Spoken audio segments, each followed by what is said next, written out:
গতকাল শুক্রবার বাদ আসর নবড়া ইনস্টিটিউট অডিটোরিয়ামে অভয়নগর থানা জামায়াতে ইসলামের উদ্যোগে ভোট কেন্দ্র দায়িত্বশীলদের নিয়ে এক মত বিনিময় সভা অনুষ্ঠিত হয়। অনুষ্ঠানে প্রধান অতিথি হিসেবে উপস্থিত ছিলেন যশোর জেলা জামায়াতে ইসলামীর সহকারী সেক্রেটারি অধ্যাপক গোলাম কুদ্দুস। ভিডিওটা ভালো লাগলে সকলে শেয়ার করে দিন। সংসদ নির্বাচনে আপনাদের মাধ্যমে একটি বিপ্লব সাধন করতে চাই।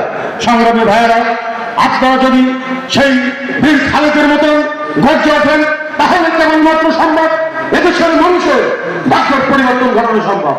আর যদি মনে করেন আপনারা চুপচাপ থাকবেন তাহলে আপনারা ওই যেমন ফেব্রুয়ারিটাকে ঢিল ছুড়লে যে অবস্থা আমাদের পরিণতি তাই হবে।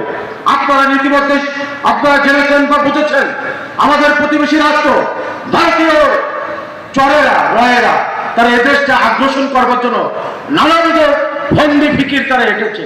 আপনারা লক্ষ্য করছেন, আপনারা সচেতন, আপনারা বুঝছেন তাদের এই সকল ষড়যন্ত্র জাল আপনার ছিন্ন ভিন্ন হয়ে যাবে কেবলমাত্র আপনাদের দীপ্তময় শপথের কারণে। ওই আপনার